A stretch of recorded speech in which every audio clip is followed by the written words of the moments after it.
शरणं गच्छामि भजोषो शरणं गच्छामि शिवायत शरणं गच्छामि भजोषो शरणं गच्छामि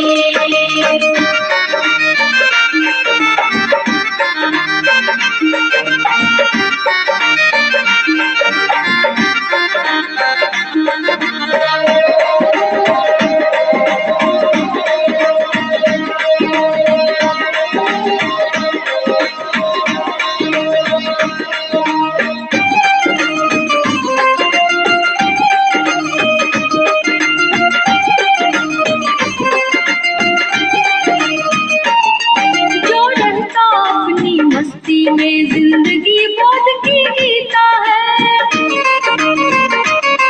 जो रहता अपनी मस्ती में जिंदगी बोध की गीता है निष्काम और निरहंकार जो धन्यवाद में जीता है वह बोधि सत्व वंदित है वह बोधि सत्व वंदित है उसका बोधत्व सुनिश्चित है संबोधिं शरणं गच्छामि भजोषो शरणं गच्छामि संबोधिं शरणं गच्छामि भजोषो शरणं गच्छामि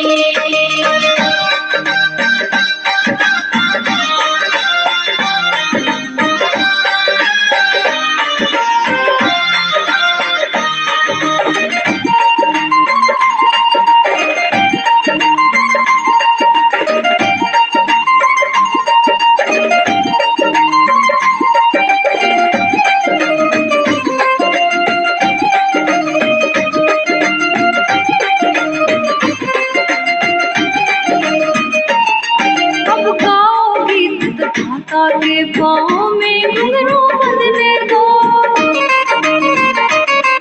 अब गाओ गीत कथा के पाँव में घुंघरू बंधने दो नाचो हे नट नागर नटवर बांसुरी शून्य की बजने दो स्वीकार भरा यदि जीवन है स्वीकार भरा यदि जीवन है गाँव नगर वृंदावन है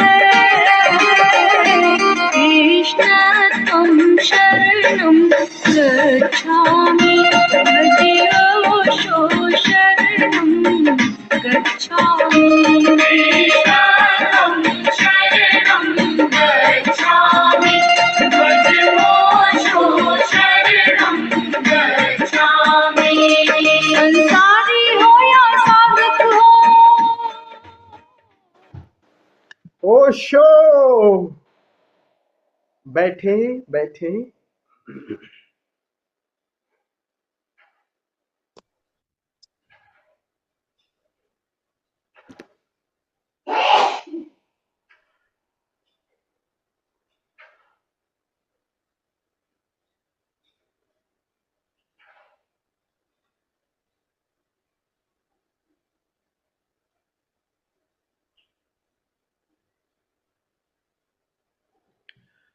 प्रज्ञा एवं ध्यान योग के इस 30 सत्र में आप सभी मित्रों का हृदय से स्वागत करता हूं। आप सभी को प्रणाम करता हूं। पिछले 2 दिनों से हम स्वीकार, सम्यक स्वीकार के उस सूत्र को ले रहे हैं भगवान बुद्ध के, और सम्यक स्वीकार अंतर यात्रा का सबसे महत्वपूर्ण सूत्र है। आप खूब प्रयास कर लें और प्रसाद के लिए, प्रतीक्षा के लिए स्वीकार भाव अगर नहीं है तो ध्यान की, समाधि की घटना नहीं घटेगी। कितना मूल्यवान है ये। जीवन अखंड है, हम खंड खंड करके तोड़ देते हैं, कुछ को स्वीकार कर लेते हैं और कुछ को अस्वीकार कर देते हैं। अगर जीवन में कुछ को हम स्वीकार करेंगे, कुछ को अस्वीकार करेंगे, तो उस अखंड की यात्रा पर जाना असंभव होगा। पिछले धर्म ने खूब यात्रा भले की है, लेकिन देखिए कहीं न कहीं जीवन के एक भाग को अस्वीकार किया है। देह को, अपनी देह की जो वासना है उसको अस्वीकार किया, उसके विपक्ष में हो गए और यात्रा कितनी कठिन हो गई। श्रम करते रहो करते रहो। स्वीकार से क्या होता है? स्वीकार से बदलाव हो जाता है। आप संघर्ष में नहीं पड़ेंगे। जैसे ही हम अपने को स्वीकार करते हैं, आसपास की परिस्थितियों को स्वीकार करते हैं, घटनाओं को स्वीकार करते हैं। स्वीकार का एक मतलब नहीं कि स्वीकार कर लिए, स्वीकार का मतलब ये है और उसमें हम जो परिवर्तन कर सकते हैं। सम्यक का मतलब यही है कि आप कितना उसमें कुछ बदलाहट ला सकते हैं, इसके बाद आप उसे एज इट इज स्वीकार कर लें। तो बुद्ध ने जो सम्यक शब्द डाला है, तो आम स्वीकार में क्या है? आम स्वीकार में बस सीधे बिना प्रयास के हम बस स्वीकार कर ले हैं। यही हमने कल समझा ना कि उद्देश्य और फल में कितना फर्क है। उद्देश्य को ही हम फल मान लेते हैं, तो वहां पर श्रम से हम बचना चाहते हैं, उपाय से बचना चाहते हैं। जितना उपाय आप, जितना श्रम आप कर सकते हैं, जितनी आपकी क्षमता है, ये नहीं कि हमारे पास कम क्षमता है। वो अस्तित्व जाने आपको कितनी बुद्धि दिया है, कितना आपके श्रम के लिए आपको कितना शरीर में कितनी ऊर्जा दी है, वो पूरा अस्तित्व को उड़ेलो, फिर स्वीकार आएगा। इसी श्रम से जो स्वीकार आता है, असली बात तो तभी स्वीकार भी आएगा। अगर आपने पहले पार्ट को स्वीकार कि पहले पार्ट को, या ऐसा समझिए कि श्रम और अहोभाव ही मिल करके स्वीकार है। एक स्वीकार को श्रम और अहोभाव, आप श्रम करें और फिर अस्तित्व जो ले आए, परिणाम जो दे आए, यहां से स्वीकार, ये अहोभाव दोनों मिल करके। और हम श्रम ना करें और यही सोचे कि अब चलिए क्या हो गया, कहीं है आपने, किसी ने आपका पैसा छीन लिया, कर लिया, किसी ने चोरी झपटी कर ली, तो बस अब हार थक करके बैठ गए। तो उपाय नहीं किए कि जाएं कहीं किसी को रिपोर्ट लिखाएं, जो भी उपाय किया जा सकता है वो नहीं, और पहले से ही हम परेशान हो गए कि अब तो गया। स्वीकार नहीं, जो भी हुआ है, जो भी विपरीत हुआ है, जिसमें परिवर्तन किया जा सकता है, उसको करें। स्वीकार इसी से आएगा, तभी आपकी संवेदनशीलता बढ़ेगी। और परम संवेदनशीलता का नाम ही परमात्मा है। तो कल हमने दो बातें कही थी कि कर्म का उद्देश्य और कर्म का फल, दोनों में खूब अलग अलग। उद्देश्य को फल नहीं समझ लीजिए। उद्देश्य अगर नहीं होगा आपका, तो आप कर्म में लगेंगे ही नहीं। आप जा रहे हैं किसी परीक्षा के लिए, श्रम कैसे करेंगे? आप श्रम तभी करेंगे ना जब आपका उद्देश्य हो, कोई लक्ष्य हो। और उद्देश्य को फल समझ लेना, और उस पर फिर पूरे उद्देश्य को आप टोटलिटी के साथ कर्म करें। उसमें पहले से ही हम जो फल ला देते हैं, तो उद्देश्य यानी कर्म की इंटेंसिटी कम हो जाएगी, उसमें आप टोटल इन्वॉल्वमेंट नहीं हो पाएगा। बात है कि फल कहां से आ रहा है? परिणाम इंडिविजुअल नहीं है, लेकिन कर्म करना आपका इंडिविजुअल है। परिणाम तो पूरे अस्तित्वगत आएगा। तो उसकी पहले से ही हम चिंता करने लगते हैं, कर्म करते ही कि यार पता नहीं ये होगा कि नहीं होगा। अब उसकी इंटेंसिटी खत्म हो गई, उसमें उतना इन्वॉल्वमेंट नहीं होगा।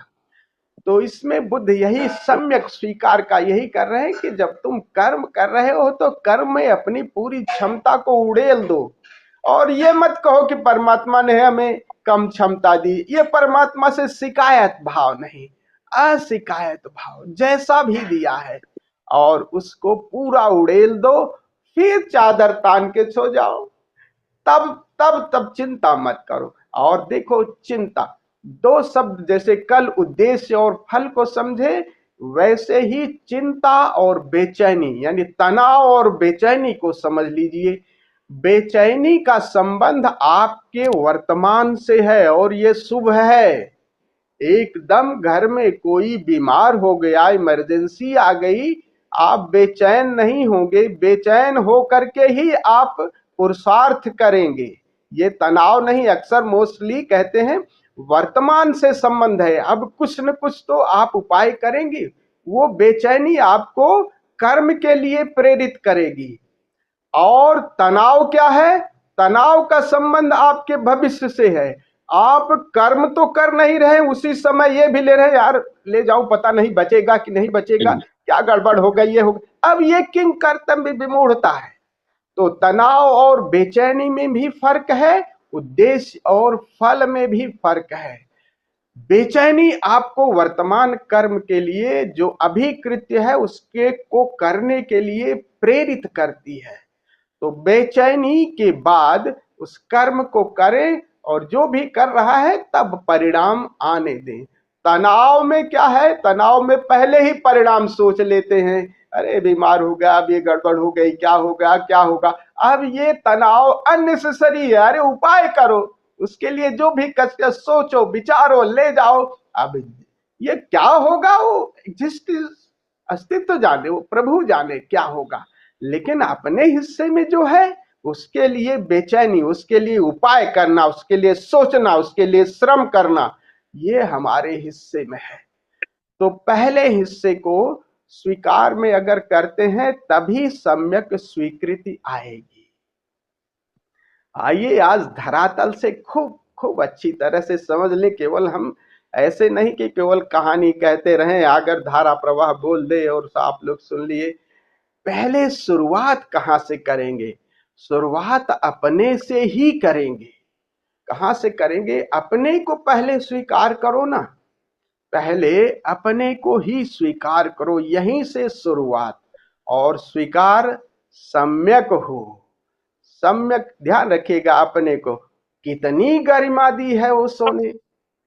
इस सम्यक स्वीकृति का जीवन अखंड है। आपके अंदर क्रोध है, हमारे अंदर काम है, हमारे अंदर घृणा है, ये सब चीजें हैं।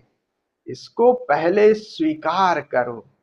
ये नहीं कि हम इसको स्वीकार न करें। अक्सर क्या होता है कि हम मतलब बुद्धू है, परमात्मा ने हमें दिमाग कम दिया है तो दिया है भाई, इसको स्वीकार करने में क्या हर्ज है। और बुद्धू हो या बुद्धिमान हो, ये तो सभी लोग जान गए हैं कि परमात्मा को बुद्धू बुद्धिमान से कोई मतलब नहीं। उसको पाने में बताओ कोई, उसके लिए क्या जो बुद्धू है उसको परमात्मा कम मिलेगा क्या? पूरा ही मिलता है, पूरा ही मिलता है। उसकी बांसुरी भी वैसी बजती है, बल्कि ज्यादा बजती है, ज्यादा बजती है। बुद्धि बल्कि ज्यादा दिक्कत करती है। तो बुद्धू हो या बुद्धिमान हो, आप कमजोर हैं या बहुत बलशाली हैं कि आपकी बाहें बिल्कुल कंधे बढ़िया हैं, तो उससे कोई नहीं फर्क नहीं। तो जो भी है, मुझे जो भी मिला है परमात्मा से, जो उपहार मिला है, अभी जैसे हैं, हमारे अंदर इतनी कमियां हैं, हमारे अंदर इतनी ये चीजें हैं, उनको एज इट इज। तो अनुकूल और प्रतिकूल को अपने पर भी पहले शुरू लागू करें कि हमारे अंदर ये कमी है और ये अच्छाई भी है। अच्छाई को भी, अपनी अच्छाई को भी देखो भाई। अक्सर अच्छाई को नहीं देते, नकारात्मक अभी ये दूसरे पर बहुत लागू होती है। तो शुरुआत अपने से करनी है, खूब खूब अपने को देखना है। और इसी को सो कह रहे हैं ना कि तुम्हारे अंदर काम वासना है, एक्सेप्ट इट। और इसके विरोध में ऋषि हो गए। तथा कथित ऋषि पुराने, ये जो मध्य युगीन है, जो जिनको धर्म की कोई जानकारी नहीं, और बस ये कितने विरोध में हो गए। ब्रह्म सत्यम जगत मिथ्या, जीवन अखंड है, आकार ये देह भी है, ये मन भी है, ये विचार भी है, और तुम इनसे परे भी हो, लहरें भी हैं, सागर भी हो, तुम दोनों हो। तो दोनों को स्वीकार करो, स्वीकार करो कि हमें काम वासना है। ताकि स्वीकार से क्या होगा कि सुकरात से आपको उसके प्रति संवेदनशीलता होगी, तब रूपांतरण होगा, उसकी समझ पैदा होगी। तो पहली बात को हमें स्वीकार करें। भगवान शिव की एक विधि है, पता नहीं आप लोगों ने उसे कभी किया कि नहीं। भगवान शिव एक विधि में कहते हैं कि देवी स्वीकार करो कि जैसे सब में काम वासना है, वैसे मेरे में भी काम वासना। बस इतनी सी प्यारी सी विधि है। भगवान शिव तक ये कह रहे हैं कि जो काम वासना सब में है, वो मेरे में भी है। तो पहला जो है, सम्यक स्वीकार की अपनी काम वासना को, अपने क्रोध को, अपनी ईर्ष्या को, इन सब को स्वीकार करो। और स्वीकार से सब्लिमेशन, रूपांतरण होगा।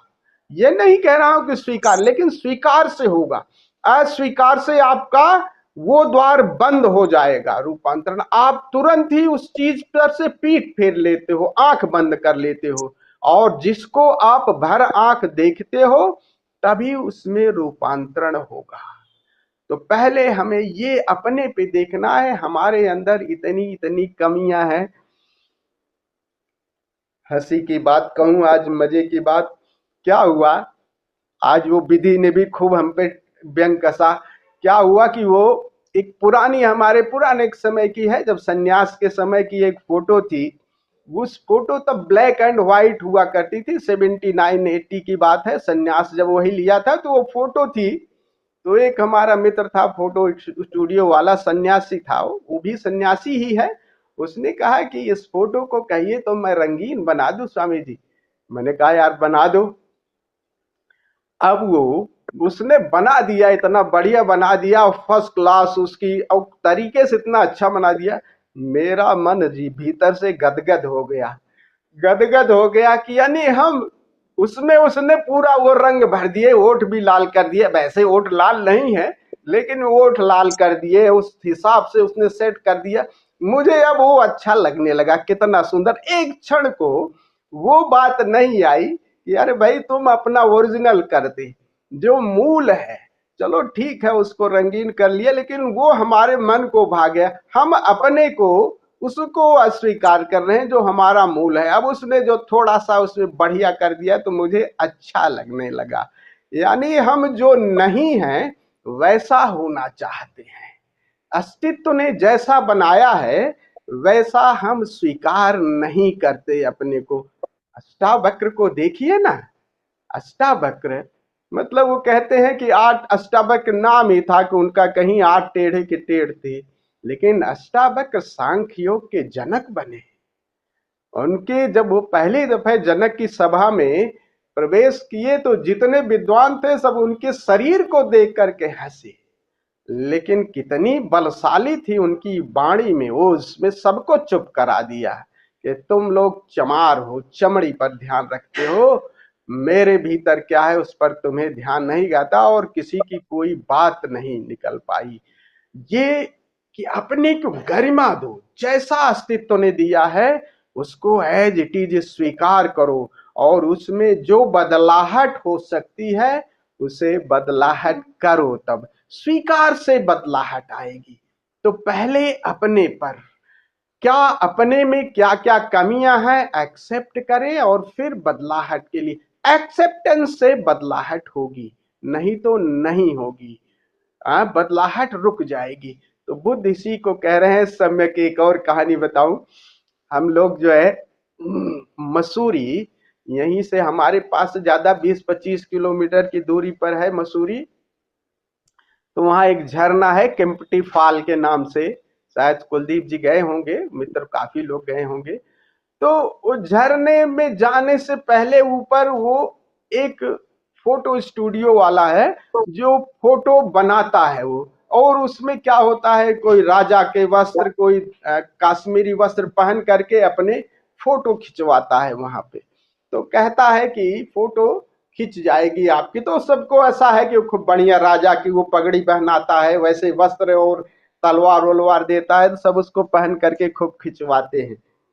तो वो कहता है कि अच्छा ये बताइए कि इसमें और अच्छा कर दूं या ठीक तुरंत निकाल दूं। तो लोग पूछते हैं भैया ऐसा क्या मतलब है? कहें कि तुरंत अगर निकालेंगे तो जैसी फोटो है वैसी आ जाएगी, और अगर अच्छा और चाहिए तो थोड़ा सा उसमें डिजिटलाइज करना पड़ेगा आपको, उसमें आधे घंटे का 1 घंटे का समय लगेगा, और थोड़ा उसका चार्ज ज्यादा है। मजे की बात, मैं भी उसमें शामिल था। मजे की बात, अला मैं भी शामिल था कि उसमें से 90% लोगों को देखा मैंने कि वो जो उसका 150 रुपए कीमत थी, उसकी 200 रुपए कीमत थी, वो 200 को सबने चुना। 200 यानी भाई अपनी डिजिटलाइज, जो जैसा है वैसा मत निकालो, मैं जैसा हूं वैसा नहीं, अरे थोड़ा सा बढ़िया कर दो, हमें थोड़ा सा मूछ वूछ थोड़ी अच्छी कर दो, दाढ़ी बढ़िया कर दो, सफेद है तो काली कर दो, चेहरे को थोड़ा और गोरा कर दो, सुंदर कर दो।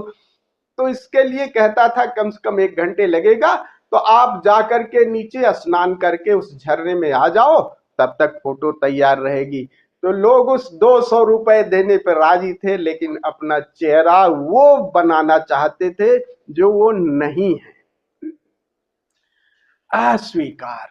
अपना जैसा भी हमें दिया है, हमारे पास कम बुद्धि है, हमारे पास कम धन है, हमारे पास शरीर इस तरह का है, अपने उन सब का स्वीकार करें, और उसमें जो सार्थक उपाय है, जो कमियां हैं, उनको दूर करने की कोशिश करें। और बाकी जो नहीं हो पाएंगी, अब देह ऐसी मिली है, तो जो कुछ ऐसी मिली है, बुद्धिमत्ता ऐसी मिली है, हमको इतना मिला है, तो उसको बाकी को स्वीकार कर लेना है।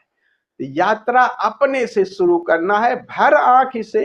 ये केवल बात नहीं कहने की है, इस पर हमको खूब खूब प्रयोग करना है, स्वीकार पर। तो पहला कि अपने को देखें, क्या क्या कमियां हैं हम में, जो जो है उनको स्वीकार करें। फिर थोड़ा सा और बढ़ाएं कि आसपास के लोग हैं, आसपास के, आपका बेटा है, आपकी पत्नी है, आपके बच्चे हैं, भाई है, मित्र हैं, उन संबंधों को भी सहज स्वीकार करें, और उनके संबंधों को और उनकी शैली को, उनको एज इट इज एक्सेप्ट करें। पहले ही तो स्वीकार करें, स्वीकार करें कि पत्नी ऐसी है, अब मिल गई है तो अस्वीकार रखोगे, तने रहो, बेमतलब की खाम खा तने रहो। और पहले अगर जैसे ही स्वीकार करते हैं, तब कुछ कहा जा सकता है, कुछ अच्छा लगे उसे कह दो। लगता है कई बार कुछ लोग नहीं सुनते को घायल हो जाता है मन में, मन अहंकार भर जाता है। तो कभी कभी हमारी बात लोग नहीं सुनेंगे तो अहंकार घायल हो जाएगा, ये अस्वीकार है, कौन सुनेगा, लोग सब क्यों बात आपकी सुनेंगे। परमात्मा सबको अलग अलग बनाए है, सबकी अलग अलग यात्रा है। बेटा आपके हिस्सा, आप बायोलॉजिकल फादर हैं, आपके पास कोई बच्चा जन्म ले लिए तो इसका मतलब थोड़ी कि आप पूरे मालिक हो गए उसकी, उसकी अलग यात्रा है, उसकी अलग जर्नी है, वो कितने जन्मों से कहां से यात्रा करके आया है, वो तो एक चुनाव किया है आपके माध्यम से। हमें भ्रम हो जाता है कि हमसे पैदा हुआ ये बच्चा तो ये ज्यादा जानता, ज्यादा भी जान सकता है, आपसे ज्यादा समझदार भी हो सकता है, या कम जो भी हो सकता है। अब जो भी आया है उसमें कुछ लग रहा है कि हम इसमें बदलाहट कर सकते हैं, उसकी पहली शर्त यही होगी कि उसको पूरा पूरा, पत्नी हो चाहे बच्चा हो, चाहे पति हो, चाहे मित्र हो, चाहे पड़ोसी हो, you have to accept it. और एक्सेप्ट करके तब बदलाहट की गुंजाइश होती है। पहले ही अस्वीकार में फिर क्रोध पैदा हो जाएगा। आप जो भी उसके बदलाहट के उपाय करेंगे उसमें जैसे ही क्रोध पैदा हो जाएगा तो न तो बच्चा मानेगा, न पत्नी मानेगी, न पति मानेगा। तो पहले तो जो हमारे आसपास संबंध है, जो परिवेश है, अब उनको भी, उनकी अनुकूलताओं को, उनकी अच्छाओं को भी, अच्छाइयों का भी स्वीकार करो।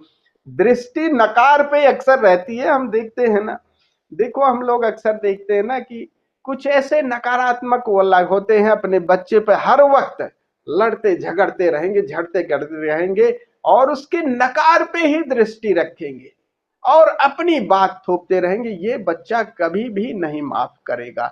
ये पति, ये संबंधी, ये भाई अभी कमजोर है चाहे बेटा, लेकिन वो सदैव एक दंश लिए आपके भी, आपके खिलाफ वो दंश लिए रहा गया। जैसे ही वो बलशाली होगा तो आपके खिलाफ बगावत कर देगा। तो एक्सेप्ट करें उनकी कमियों को और एक्सेप्ट करें, तब आप धीरे से बात कहें, और बात कहें लेकिन अंगद सा मत पांव टेक, बाजी उल्टी पड़ सकती को जिद न करो। अपनी बात मनवाने की जिद मत करो।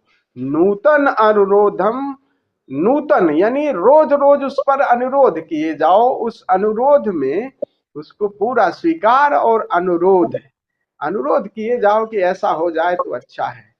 तो स्वीकार से परिवर्तन आएगा अपने आसपास के लोगों का। तो जो भी आसपास के लोग हैं, अब ऐसा थोड़ी है कि भाई पत्नी दूसरी मिल जाएगी, जो मिली है कोशिश करते रहो तुम मियाँ, लेकिन मिलने वाली तो वही रहेगी सृष्टि ही। तो बड़ी कोशिश करो, कितने भी उलांग भरो, लेकिन वही आना है, तो पत्नी वही रहेगी। तो स्वीकार करें, एक्सेप्ट। लेकिन तुम दोनों की जिंदगी बहुत अच्छी चल रही है, स्मूथ चल रही है, दोनों एक दूसरे को समझ रहे हो और स्वीकार कर रहे हो।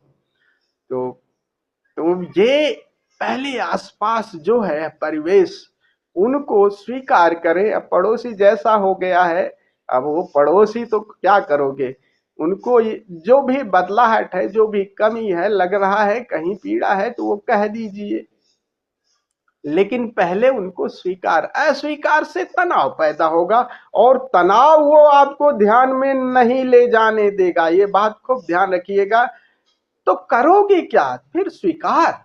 और वो ध्यान रखो, एक दूसरा भी तो पहलू है कि ये भी तो हम सोच सकते हैं, सोचने का ढंग हो सकता है यही अस्तित्व ने, जो भी हमने कहा अब नहीं हो सक रहा है ऐसा है, तो अस्तित्व ने हमें इसलिए यही साधना का मार्ग चुना है कि कम से कम तुम्हें ये चीज जगाती रहेगी कि ऐसा। कबीर दास जी का एक वो है ना दोहा, कहते हैं कबीर जहां झोपड़ी थी, कबीर की झोपड़ी थी, तो कबीर वो जहाँ कसाईयों का मोहल्ला था वहीं थे कबीर। और रोज जैसे वो अपनी खजरी बजाते, अपना जैसे वो भजन पूजा करते, वहां पे वैसे ही वो बकरे हलाल होते, उनकी आवाज आती, मुर्गों की आवाज। तो बहुत एक दिन दुखी हो गए कबीर, कहते हैं कबीरा तेरी झोपड़ी गल कटियन के पास। कबीरा तेरी झोपड़ी बहुत मतलब अस्वीकार, कबीर कबीर जैसे लोगों के मन में अस्वीकार था। तो कहते हैं फिर सावधान हो गए कबीर। ऐसे भी हमारे जीवन में भी घटना घटती है और सावधान।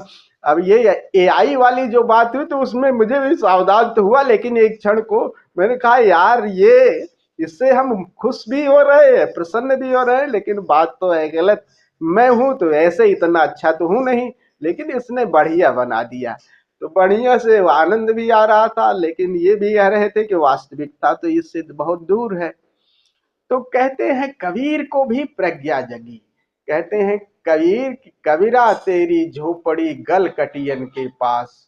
फिर अगला ही वचन तुरंत सचेत हो जाते हैं, कहते हैं जो जैसा करे वैसा भरे, तू क्यों हो तो उदास, तू विरोध क्यों कर रहा है, उदास मत हो।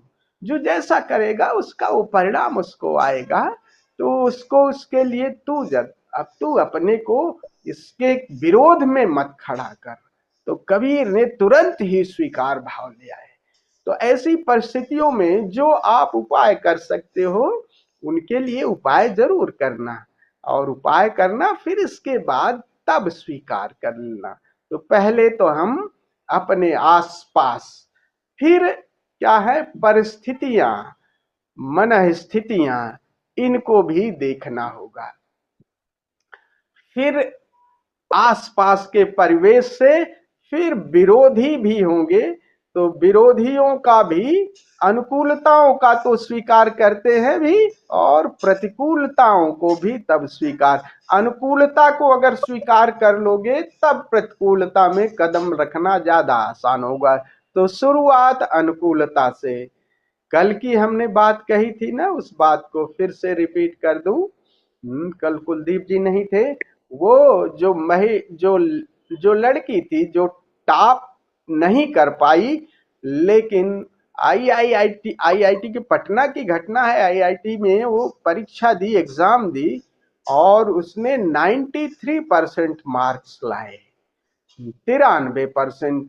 लेकिन उसी की सहेली 95% ला करके अव्वल हो गई, नंबर पे हो गई, और यही सोच करके उसने आत्महत्या कर ली।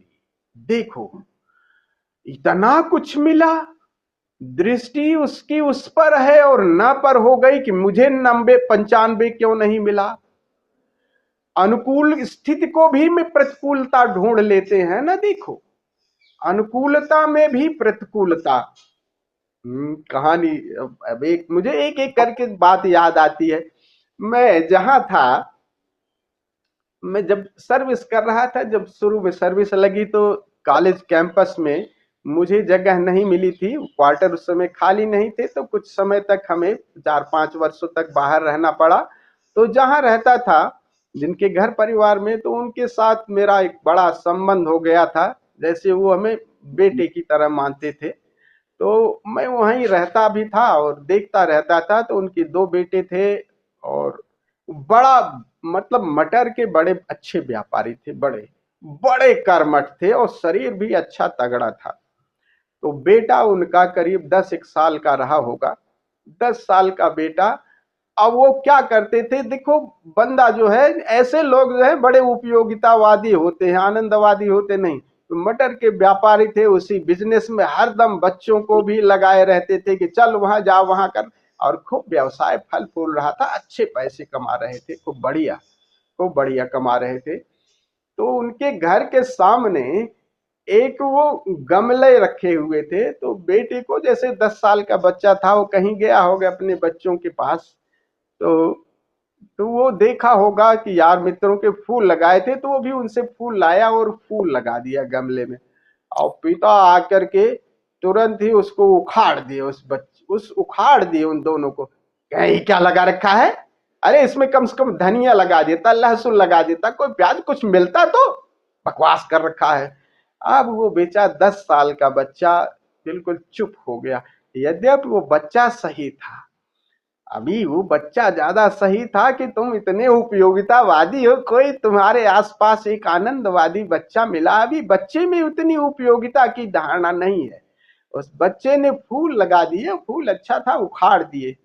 मैं भी कुछ नहीं कह सका। वो चूंकि वो सब एक, मतलब वो नींव थे ना, पैसा तो वही लगा के देते थे। तो पत्नी बच्चे जानबूझ करके मन मसोट करके रह जाते थे, कह नहीं पाते थे, क्योंकि सब पे चलती थी वो लठ। मैं भी उनको कुछ नहीं बोलता था, पैसा खूब कमाते थे, मेहनत खूब करते थे, और इसी इसी पैसे में, इसी कमाई धमाई में, देखो ये जो कर्मठ लोग होते हैं, बड़ा आपाधापी में, और आपाधापी में क्या हुआ कि वो बैलगाड़ी थी, वो तब उसी जो सब भैंसा बुग्गी होती ना, वो पश्चिमी उत्तर प्रदेश में भैंसे बुग्गी से, और वो हड़बड़ी में क्या हुआ कि वो पैर उनका नीचे आ गया, पैर टूट गया उनका। हड़बड़ी में वो लादे रखे थे, वो मटर की फली लाद रखे थे, मटरों का बीज, और पैर टूट गया हड़बड़ी में। और पैर टूट गया, बिस्तर पे पड़ गए, काफी वो पैर पहिया ऊपर चढ़ गया था। तो अब वहां पानी के लिए, इन सब चीजों के लिए बुलाते थे, बच्चा नहीं जाता था। तो मैं उससे पूछता था कि देवेंद्र जाओ यार, उसको पानी पिताजी मंगाए, है मरन दो। वो बच्चा कह रहा है मरन दो। कितनी वो लेके भाग रहा है, क्या मरन दो, ये अब सब चीज पे अपनी थोपता है। मैंने कहा पानी तो पिला दो, पानी तो पिला देता था। लेकिन अंतिम समय में वो, जब वो सैया पे था, मैं 15, मतलब वो जब 15 साल का हो गया, 15, 16, 17 साल का, वो बच्चा कभी माफ नहीं किया। वो जब वो थे तो इवन वो जाने के लिए नहीं तैयार था कि वो दाह संस्कार देने की, इतना दंश, इतना वो लेकर के वो पैदा। ये चीजें देखिए, उपयोगिता और उनमें विपरीत। बच्चा जो भी है उसको एज इट इज एक्सेप्ट करो। कुछ बात नहीं लग रही है तो आराम से कहो, नहीं तो प्रतिक्रिया में हो जाएगा। तो आसपास के संबंधों में भी विपरीत जो लोग हैं उनका भी स्वीकार, और उनमें कुछ बात अगर कहना है तो पहले उनको स्वीकार करो, उनकी अच्छाइयों को पहले बताओ। क्या क्या उनमें ऐसा नहीं है कि कोई कितना भी बुरा हो उसमें कुछ अच्छाई होगी, तो उसकी अच्छाइयों को पहले इन्हांस करो। तब धीरे से, क्या ऐसा हो सकता है क्या इसमें, तब तब हम कहें तो, तब ये यहां से उसके यश को, हाँ को स्वीकार करके तब उसकी नापे दृष्टि ले जाएं, तब ज्यादा सरलता से बात निकल सकती है। ये बात हम लोगों को आसपास के अपने पर और आसपास के संबंधों पर भी ये बात लागू करनी है, और ये बार बार सुन करके ये बार बार ये बात चूक चूक जाएंगे। जब प्रयोग करने का क्षण होगा तो हम बार बार चूक जाएंगे, लेकिन फिर भी प्रयास करना है, क्योंकि सम्यक स्वीकार आगे वो शिखर ले जाता है, जहां से, वहीं से आप मंदिर के उस गर्भगृह में प्रवेश करते हैं। तो सम्यक स्वीकार ऐसे समझो कि मंदिर का। हाँ सुनील जी कुछ कहना चाह रहे हैं? जी जी स्वामी जी, जो ये जो अभी लास्ट में आपने बात बोली कि हाँ धीरे धीरे वो स्वीकार करने का, क्योंकि फिर भी गलतियां हो ही जाती हैं उस प्रयास में। तो मेरे साथ भी कल एक अपने पड़ोसी के साथ ऐसी ही एक घटना हुई, जहां पर मुझे मालूम है कि वो इस तरह के व्यक्ति हैं और मुझे उनसे इस तरह की बहस में नहीं उलझना, लेकिन ना चाहने के बावजूद भी मैं उनसे बहस कर बैठा। तो मैं, ठीक है वो कर बैठा, आप भी कह ही रहे हैं कि ये गलतियां हो ही जाती हैं, लेकिन मैं समझता हूं कि स्वामी जी उसके बाद कल सुबह की घटना है, पूरा दिन गुजरा, मैं उसके बारे में सोचता रहा कि मेरे को क्यों ये ख्याल नहीं आया कि ये व्यक्ति इसी तरीके के हैं और इनसे उलझना ठीक नहीं था। और मुझे रादर अपने भीतर ही अपराध बोध महसूस हुआ, जबकि मैं जानता हूं कि वो झूठ भी बोल रहे थे और उनकी आदत भी है और हैं भी पड़ोसी, और आज का दिन भी हो गया। तो आप क्या ऐसी स्थिति में, आज अगर मेरी उनसे मुलाकात होती है तो मुझे कुछ उनको कहना चाहिए, कोई क्षमा याचना करनी चाहिए, या कहना चाहिए कि इस बात को भूलें, या कि उनको बस बात ही ना करें? क्या मतलब भाव रखना चाहिए Swami ji? No no, sure sure sure, आप जरूर कह दीजिएगा, इससे आपका मन निर्भर हो जाएगा। आप इस तरीके से कह दिए कि ये मेरा दृष्टिकोण था, सॉरी मित्र, मैं शायद थोड़ा सा आवेश में कह गया, अपने वचन पे तो कायम रहिए, बट क्षमा ये लीजिएगा कि शायद मैं हार्श टॉक कर गया, आपको बुरा लगा हो। कह तो जरूर दीजिए, ऐसा नहीं कि मैंने गलत कहा, ये नहीं कहना है आपको, लेकिन इस अर्थ में क्षमा मांग लीजिए कि आपसे कुछ ज्यादा तेज से बोल गया, उसके लिए माफी चाहूंगा। कोई ये आपकी समझ है, मुझे ऐसा लगा, ऐसा कह दिया, इसके लिए सॉरी। सॉरी जरूर मांग लीजिएगा, नहीं वो भीतर वो दंश रहेगा, अस्वीकृति का दंश रहेगा। तो ये मैं आपसे जरूर निवेदन करूंगा, और हर व्यक्ति से निवेदन करूंगा, ऐसी कोई घटना हो तो पहल करके तुम क्षमा मांग लो, और क्षमा वही मांगो जो सही है, उसके लिए नहीं। हार्श टॉक हो गई, क्रोध हो गया है, उसके लिए क्षमा मांगना, इसके लिए नहीं कि तुम सही हो। आपका जो वो है वो बात लगता है, ऐसा कोई बात नहीं कि सभी हमारी बात मानेंगे, वो ऐसे ही है, वो अपनी बात को, अगर वो इस तरह के हैं, झूठ बोलने वाले हैं, वो रहेंगे। आप उनको बदल भी सकते हो, तो ये तरीका भी हो सकता है कि कि आपकी इस बात से उनमें भी बदलाहट हो गई, नहीं तो वही एनर्जी आपकी, वही एनर्जी उनकी, तब आपकी बात को सुनने के लिए ज्यादा हो सकता है संभव हो कि यार देखो बंदा कह भी गया सही, क्योंकि बात जो आप कहे होगे लगी तो होगी, लेकिन वो जितने क्रोध में आप कहोगे ना तब उनको बंद हो जाएंगे। और अभी आप जाओगे कह दोगे कि सॉरी, मैंने ये बात तो जो कही हमारी समझ में आई कही, लेकिन थोड़ा सा हमने क्रोध ज्यादा कर दिया था, जो हमें नहीं करना चाहिए था, इसके लिए आपसे माफी मांगूंगा, मेरे ये विचार थे तो मुझे माफ कर दीजिएगा, इतना जरूर कह दीजिएगा। इससे आप निर्भर हो जाओगे। ये अस्वीकृति स्वीकृति में ऐसा नहीं कि आपको जो बुरा लगेगा नहीं कहोगे, उसको कहोगे, लेकिन एक जितना आप कह सकते हो, बाकी परिवर्तन हो कि ना हो उसको स्वीकार। जो परिवर्तन हो सकता है वो ठीक, जो नहीं हो सकता उसको स्वीकार। उसके साथ मन स्थिति, परिस्थितियों में जो हम बदलाव कर सकते हैं उसको करें, फिर मन उसके लिए राजी हो जाए। तो परिस्थिति और मन स्थिति, आप अपनी मन स्थिति पे राजी हो जाइए करके, और करने में जितना आप प्रयास कर सकते हैं उतना। और उस प्रयास में आप क्रोधित हो जाएं, ये हो जाएं, ये क्रोधित होने का मतलब यही है ना कि हम चाह रहे हैं कि दुनिया बदल जाए हमारे हिसाब से, यही न होता है, यही तो है। लेकिन कभी भी दुनिया हमारे हिसाब से नहीं चलेगी, सदैव लोग ऐसे रहेंगे ही रहेंगे। तो उपाय करो, जो भी है उपाय वो कर सकते हो। परिस्थितियां चेंज हो सकती हैं तो चेंज कर दो, पड़ोसी चेंज हो सकता है तो चेंज कर दो, पत्नी चेंज हो सकती है तो चेंज कर दो। कर पाओगे क्या?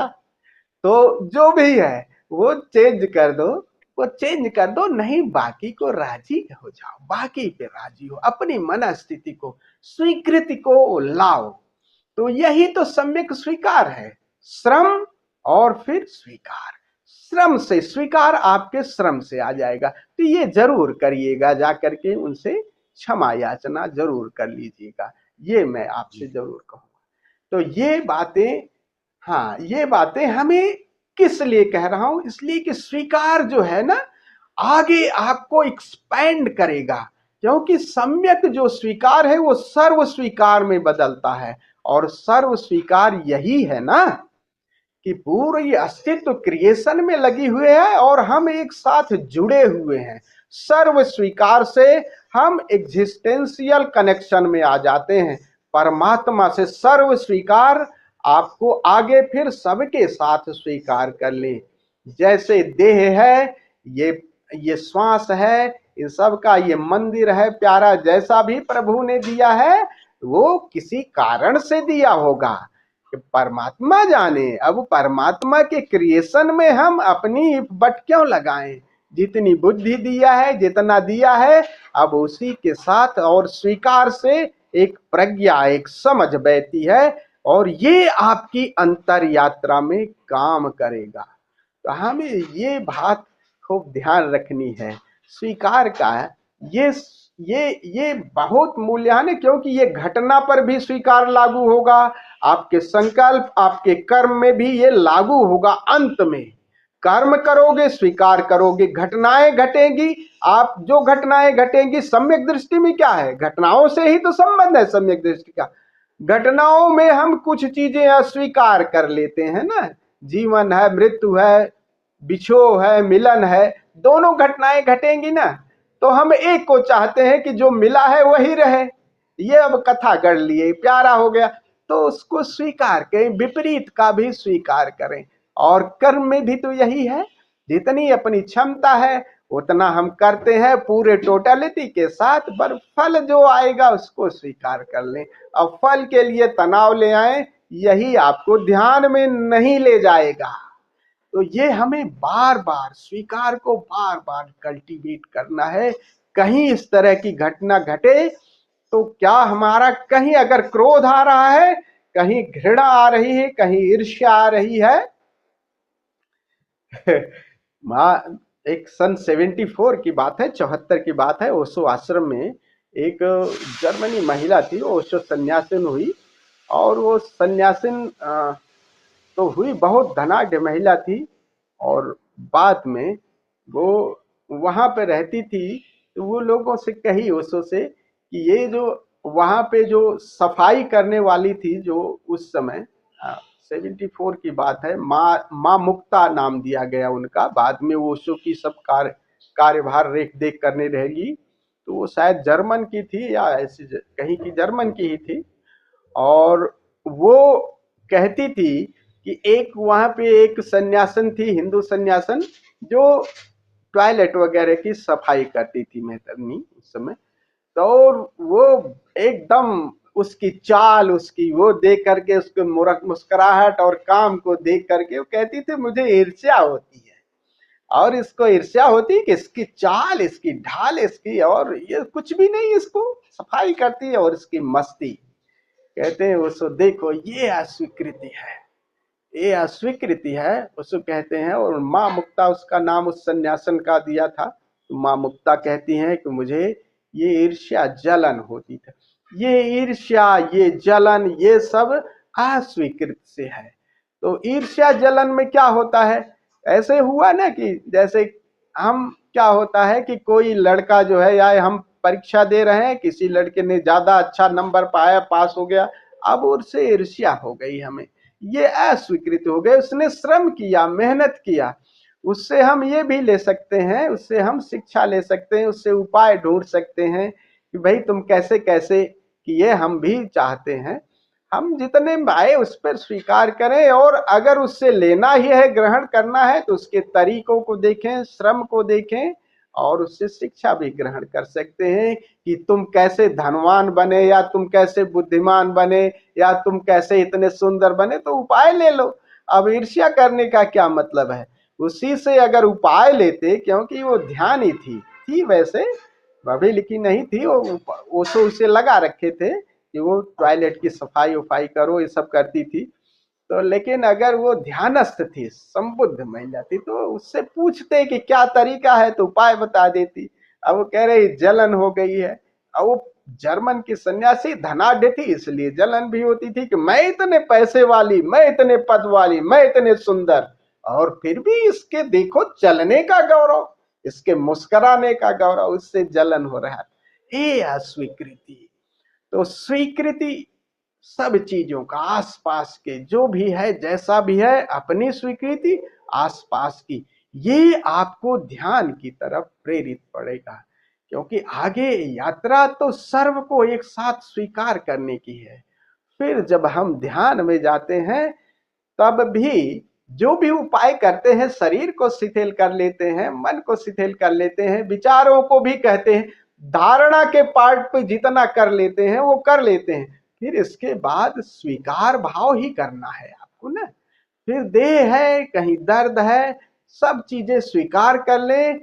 तब वॉच योर, कल्टीवेट योर वॉचफुलनेस।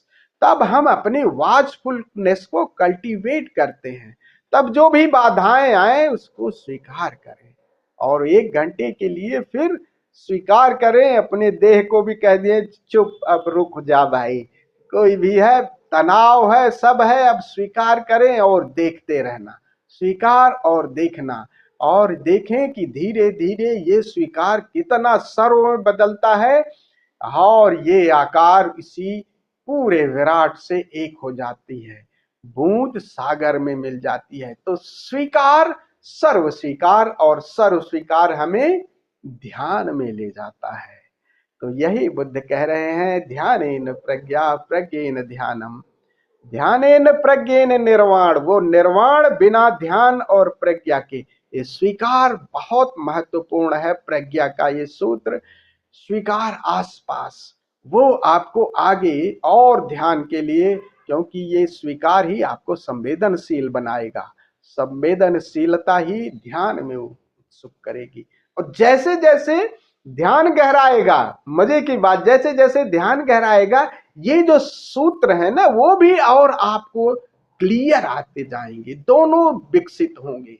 ऐसा नहीं, अभी बात नहीं समझ में आ रही है, लेकिन ध्यान करोगे तो ये बात ज्यादा अच्छी समझ में आ जाएगी। अच्छा, यहाँ गलती की, ये थोड़ा सा ध्यान का रस ही हुआ, तभी तो इसलिए पूछ रहे हो सुनील जी कि उनसे गलती मांगी, और राजी भी हो गए हो। तो राजी हो गए तो क्षमा जरूर मांग लेना, और देखो कितना निर्भर हो जाते हो। कुछ नहीं, फर्क क्या पड़ता है, अहंकार को एक तरफ मारो, सबसे मूछ जिसकी रहने दो टेढ़ी रहे, तुम अपनी मूछ ऐसे करके चले चलो आधे जीवन में। अननेसेसरी इस तरह से अहंकार वाले झगड़े जो है अस्वीकृति में ले जाते हैं हमें। तो चलिए थोड़ा सा ध्यान कर लेते हैं, हैं? तो 10-15 मिनट आज हम लोग नृत्य करेंगे। और नृत्य का जब एक्सट्रीम होगा ना, आपने देखा हो क्लासिकल संगीत में भी ये आया है वो कंपन वाला, जब गीत तेज गति से बढ़ता है तो कंपन शुरू हो जाता है। तो क्लासिकल में भी देखिए बहुत सारे नृत्य ऐसे हैं जिसमें कंपन है, तो कंपन से भी ऊर्जा जगती है। तो यही नृत्य जब गति पकड़े तब आप कंपन करिए, और कंपन में हिलते डुलते, मस्ती नहीं जानी चाहिए। मस्ती हर ध्यान में मस्ती नहीं, क्रिया में, विधि में मस्ती नहीं चाहिए, मस्ती जानी नहीं चाहिए, और होश पूर्वक। तो पहले हम ध्यान करेंगे, पहले संगीत धीमा है, संगीत जैसे गति करे, देन शेक योर बॉडी, शरीर को कपिए, और कपते चाहे हिलते डुलते चलते फिरते कंपन करते रहिए, बट कपने से वो ऊर्जा अपनी, ताकि वो गति कर जाए। फिर बैठ करके हम सब स्वीकार भाव से ध्यान में हम प्रवेश करेंगे। तो ये बहुत प्यारा गीत है। राजस्थान के संत हुए संत दादू, उनके शिष्य हुए सुंदर दास जी। तो हरि बोलो हरि बोलो, उस गीत के साथ हम लोग नृत्य करेंगे। और ये नृत्य, और ये जब उत्कर्ष पे आएगा तो आप नृत्य भी कर सकते हैं या कंपन कर सकते हैं। फिर सब छोड़ देंगे और फिर हम ध्यान में डूबेंगे। निवेदन है कि खड़े हो जाते हैं और इस स्वामी, हाँ जी, जैसे उसमें हम वो कुंडलिनी वाले तरीके से एक जगह खड़े होकर जो कंपन करते हैं, वैसा भी कर सकते हैं और चलते हुए भी कर सकते हैं। यस, जो मतलब कुल फोकस यही करना है, आपको जैसे सुविधाजनक करे। कंपन आपको जगाता है, आपको ये पता हो जाए ना कंपन क्या है, और तो कंपन करेंगे, और कंपन जैसे भी करें, कंपन करके उस ऊर्जा को जगा लेंगे। अगर आप मूलाधार को ध्यान में रखेंगे तो कंपन ज्यादा, बिल्कुल उसको मूल केंद्र को आप एक समझें कि जैसे वो वाइब्रेट कर रही एनर्जी, फील इट, और कंपन करें और ऊर्जा जग जाएगी।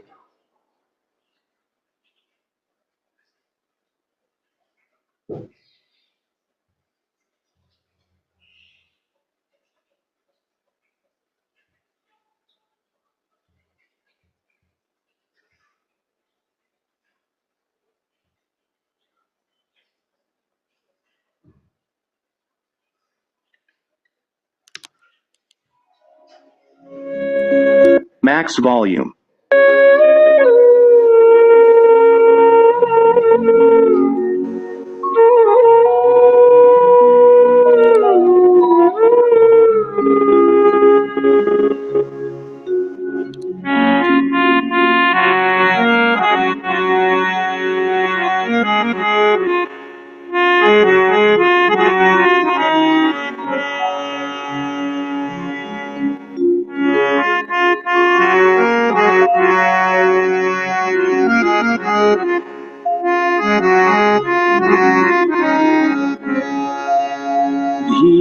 धीरजवंत अडिग जितेंद्रिय, निर्मल ज्ञान गयो दृढ़ आदु। धीरजवंत अडिग जितेंद्रिय, निर्मल ज्ञान गयो दृढ़ आदु। शील संतोष क्षमा जिनके घर, शील संतोष क्षमा जिनके घर। लागे रहो सुअनाहद नादो, मेष ना पक्ष निरंतर लक्ष्य जो। और नहीं कछुवाद विवाद, ये सब लक्षण हैं जिनमा। ये सब लक्षण हैं जिन माही सुंदर के उर है गुरु दादू, सुंदर के उर है गुरु दादू।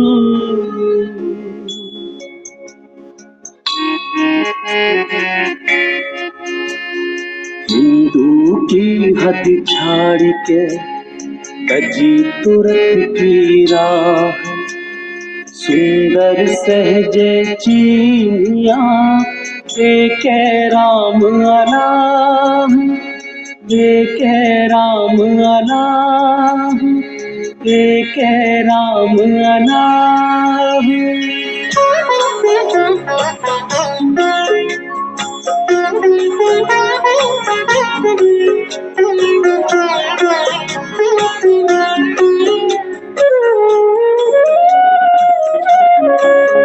हरि बोल हरि बोल हरि बोल हरि बोल हरि बोल हरि बोल हरि बोल हरि बोल। हरि बोलो हरि बोल, हरि बोलो हरि बोल, हरि बोलो हरि बोल, हरि बोलो हरि बोल।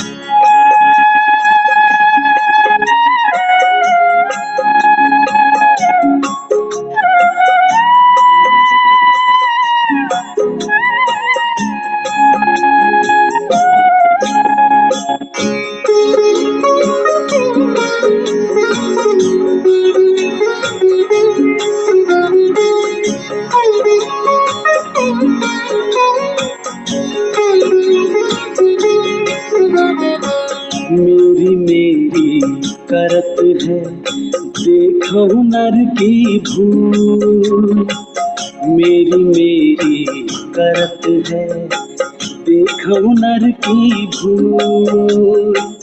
फिर पीछे पछताओगे, फिर पीछे पछताओगे। हरि बोलो हरि बोल, हरि बोलो हरि बोल, हरि बोल हरि बोल हरि बोल हरि बोल। हरि बोलो हरि बोल, हरि बोलो हरि बोल, हरि बोलो हरि बोल, हरि बोलो हरि बोल।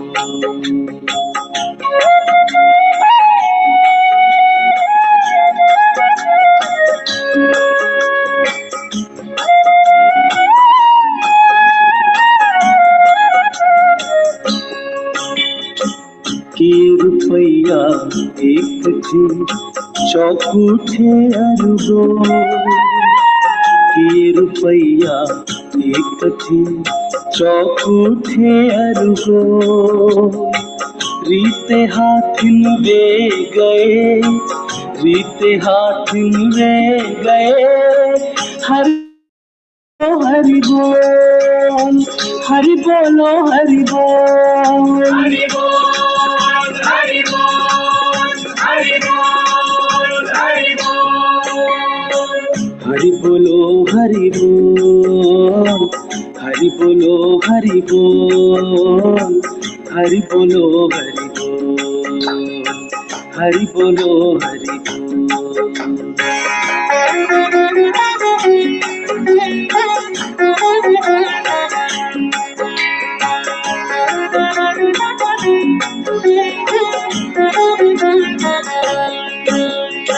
चहल पहल सी देख के मान्यो बहुत अंदोल, चहल पहल सी देख के मान्यो बहुत अंदोल। काल अचानक ले गयो, काल अचानक ले गयो। हरि बोलो हरि बोल, हरि बोलो हरि बोल। हरि बोल हरि बोल हरि बोल हरि बोल। हरि बोलो हरि बोल, हरि बोलो हरि बोल, हरि बोलो हरि बोल, हरि बोलो हरि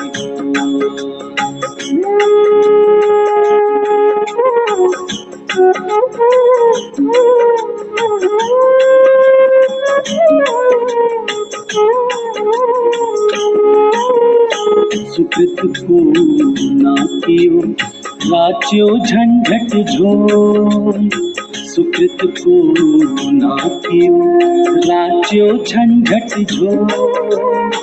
अंक चलो सब छाड़ के, अंक चलो सब छाड़ के, हरि बोलो हरि बोल, हरि बोलो हरि बोल। हरि बोल हरि बोल हरि बोल हरि बोल। हरि बोलो हरि बोल, हरि बोलो हरि बोल, हरि बोलो हरि बोल, हरि बोलो हरि बोल।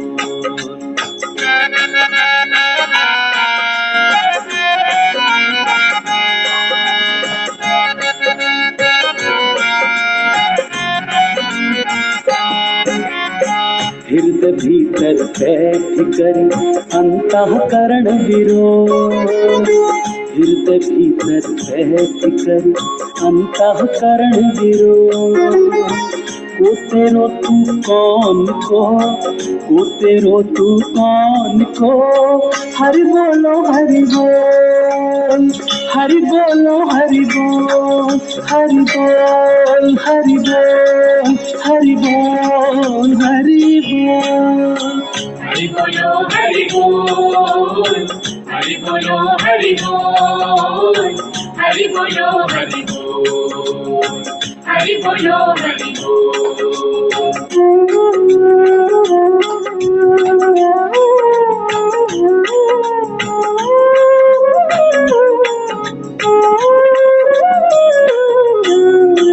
तेरो तेरे पास है अपने माही टटोल, तेरो तेरे पास है अपने माही टटोल। राई घटे ना तिल बढ़े, राई घटे ना तिल बढ़े, हरि बोलो हरि बोल, हरि बोलो हरि बोल। हरि बोल हरि बोल हरि बोल हरि बोल। हरि बोलो हरि बोल, हरि बोलो हरि बोल, हरि बोलो हरि बोल, हरि बोलो हरि बोल।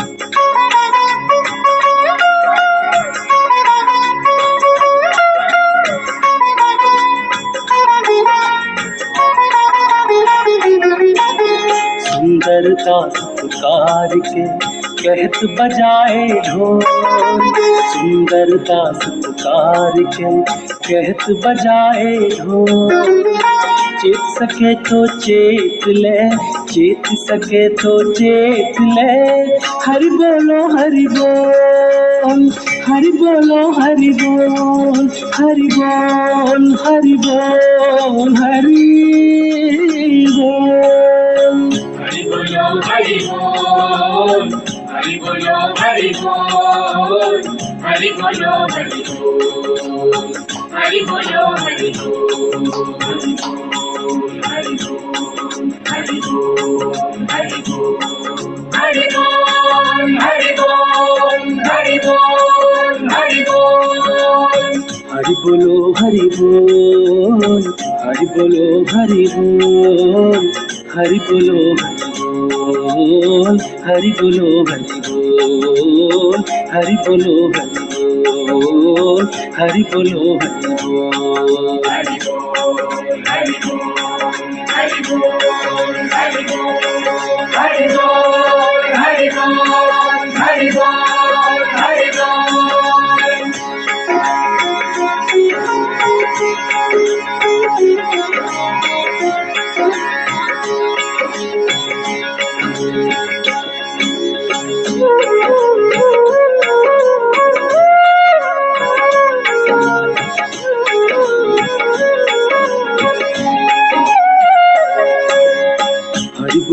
हरि बोल, हरि बोलो हरि बोल, हरि बोलो हरि बोल, हरि बोलो हरि बोल, हरि बोल हरि बोल,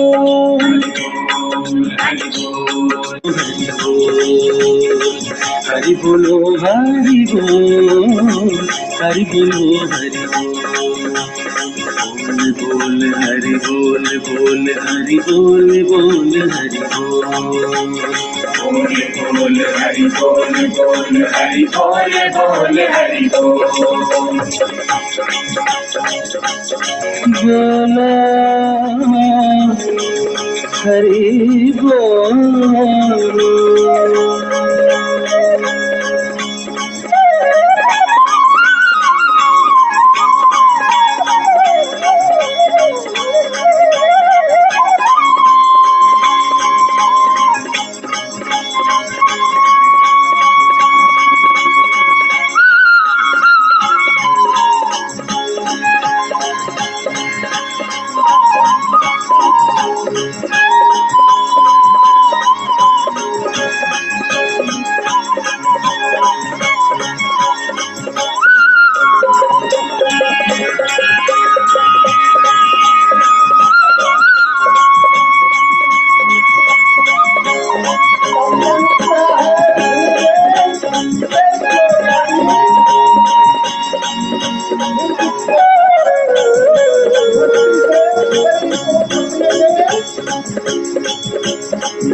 हरि बोलो हरि बोल, हरि बोलो हरि बोल, हरि बोलो हरि बोल, हरि बोलो हरि बोल, हरि बोल हरि बोल, हरि बोल हरि बोल, हरि बोलो हरि बोल, हरि बोलो हरि बोल, हरि बोलो हरि बोल, हरि बोलो हरि बोल।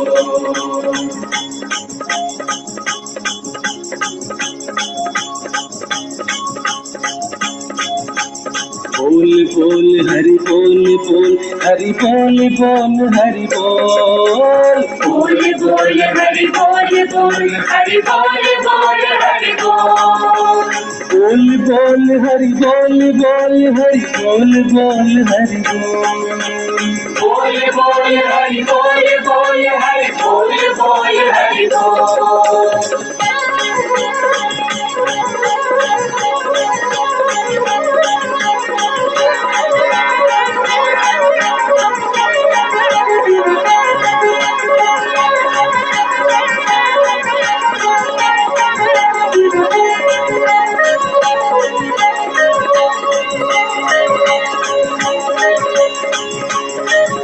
बहुत ही सुंदर।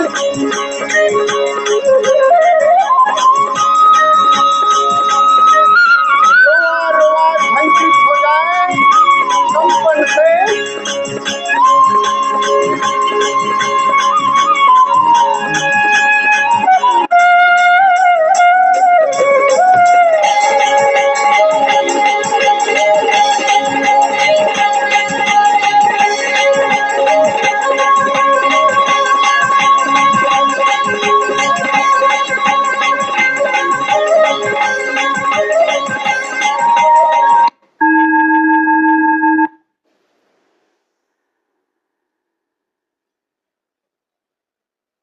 पूरे होश के साथ प्रेम से भरे हुए प्रकाश बुझा दे।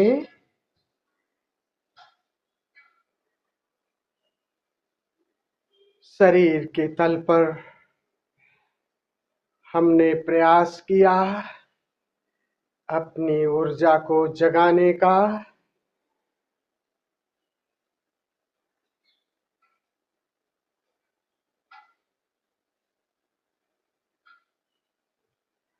एक सरल सी मुद्रा चुन लें, चाहे तो लेट जाएं, lie down in शवासना, relax your body totally. शरीर को बिल्कुल ही ढीला छोड़ दें ताकि ऊर्जा अपना काम कर सके। Use your I fold and ear plug.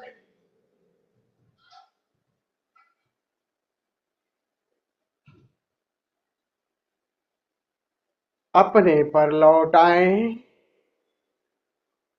शरीर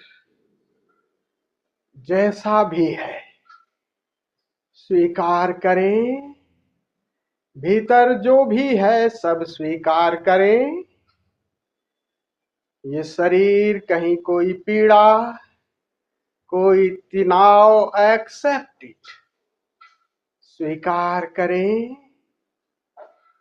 श्वासें तेज चल रही हैं, परिवर्तन नहीं करना है, जैसी है वैसी ही स्वीकार और देखना।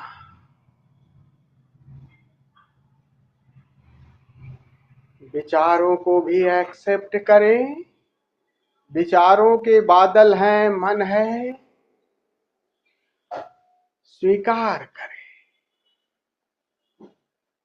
आसपास की परिस्थितियां, कहीं कोई शोर,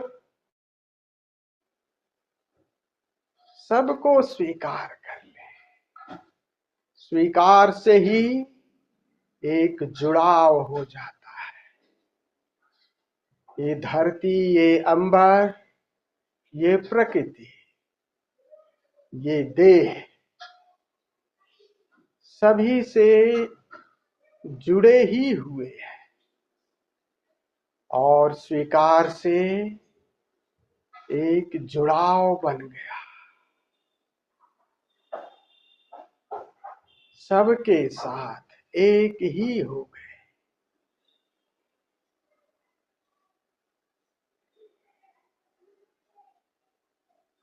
सारे आकार विदा हो गए। निराकार में प्रवेश हो गया। Watch your inner space. माना कि अभी परिधि भी अनुभव में आ रही है, आकाश भी अनुभव में आने लगा। धीरे धीरे परिधि से नाता तोड़ें, आकाश से नाता जोड़ें।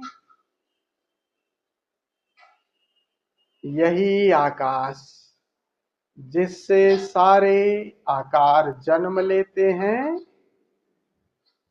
और इसी में समाहित हो जाते हैं। यही हमारा मूल है। इस मूल से अपना नाता जोड़ें।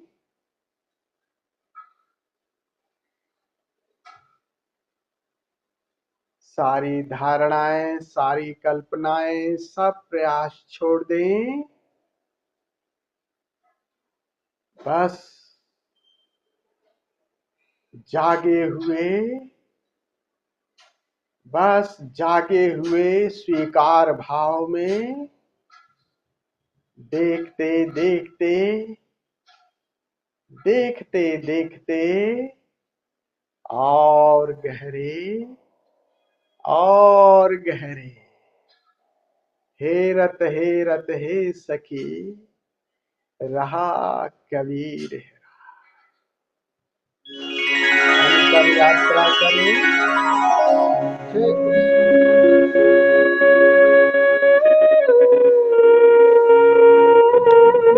Max volume.